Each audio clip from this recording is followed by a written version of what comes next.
প্রথমত হচ্ছে আমি একটা ব্যাপার ক্লিয়ার করি, সেটা হচ্ছে এখানে সমন্বয়কদের প্রোগ্রাম না। আমরা হচ্ছে এখানে ময়মনসিংহের সাধারণ ছাত্র জনতা, একদম বিক্ষুব্ধ ছাত্র জনতা।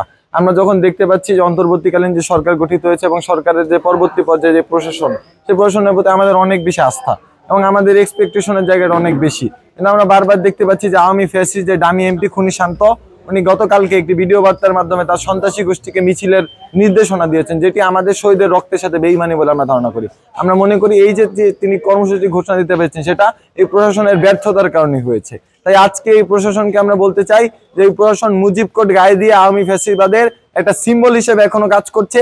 তারা আওয়ামী সন্ত্রাসীদের গ্রেফতার করতে ব্যর্থ হয়। আমরা আজকে তাদের কার্যালয় তালাবদ্ধ করে এটাকে আওয়ামী কার্যালয় হিসেবে ঘোষণা দিতে এখানে এসেছি। আচ্ছা, আমরা জানতে চাই কোতোয়ালি থানা, এটার দায়িত্ব তো কোতোয়ালি থানা পুলিশের, কোতোয়ালি থানা ওসির দায়িত্ব।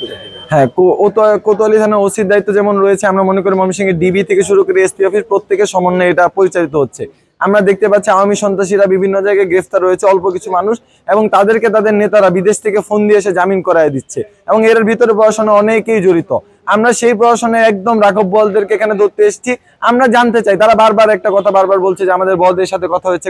এই হচ্ছে, আমরা শহীদের রক্তের সাথে, যারা আমাদের গায়ে যে শহীদের রক্ত লেগে আছে, আমরা 19 তারিখ যারা সামনে বুক পেতে দিয়েছি, তারা আজকে এখানে এসেছি যে গোল টেবিল বৈঠক করে কোনো আপোষ সফা যাতে না হয়, সেটা এসপি অফিস করবে এবং তার আন্ডারে যে সকল প্রশাসন ব্যবস্থা রয়েছে, যে সকল অফিস কার্যালয় রয়েছে, সকল প্রশাসনকে একটা ক্লিয়ার বার্তা দিতে যে শহীদের রক্তের সাথে কোনো প্রকার আপোষ আমরা করতে দেব না। আপনার কি মনে হয় যে এখনো আওয়ামী দোসররা থানা পুলিশ বা যারা পুলিশে রয়েছে? আমরা অবশ্যই মনে করি দীর্ঘ 16 বছর আপনারা জানেন যে আওয়ামী ফ্যাসিবাদ বিভিন্ন জায়গায় তাদের নিজস্ব ব্যক্তিবর্গকে পদায়ন করেছে এবং আন্দোলন পরবর্তী সময়ে এরা ঘাপটি মেরে এখন আওয়ামী বারবার সার্ভ করতেছে।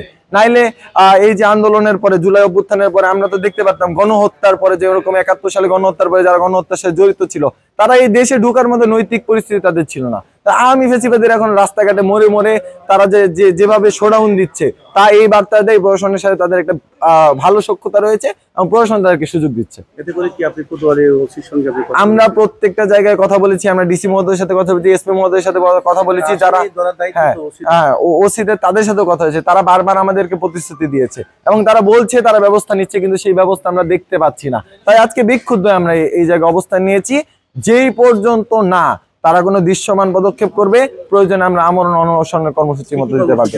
আমাদের এখন যে কর্মসূচি, সেটা হচ্ছে আমরা প্রশাসনকে লাল কার্ড দেখাবো, কারণ এই প্রশাসন ব্যর্থ হয়েছে, এই প্রশাসন ফ্যাসিবাদীদেরকে খুঁজতে ব্যর্থ হয়েছে। আমরা প্রশাসনকে লাল কার্ড দেখিয়েছি। আমরা একটা স্লোগান দিচ্ছি যে সব সারা বাটপার, পুলিশ লীগের পাহারাদার। এবং এই পুলিশ যে লীগের পাহারাদারি করেছে 16 তারিখের আগে, 5 তারিখের আগে, তারা আমাদের বুকে গুলি চালিয়েছে। আজকে যদি তাদেরকে বাংলাদেশের বুকে কাজ করতে হয়, তো শিক্ষার্থীদেরকে এই অ্যাকাউন্টেবিলিটি নিশ্চিত করে কাজ করতে হবে যে তারা জনগণের পক্ষে, গণহত্যাকারীদের বিপক্ষে। এই জন্য আমরা এই করতেছি। কিছুক্ষণ পরে আমরা এই এসপি অফিসে তালা দিব। তারপরে আমরা প্রশাসনের কাছে আমাদের দাবি আমরা স্পষ্ট করেছি, প্রশাসন আমাদেরকে দৃশ্যমান যদি পদক্ষেপ দিতে ব্যর্থ হয়, তাহলে আমরা আমরণ অনশন কর্মসূচি ঘোষণা করবো।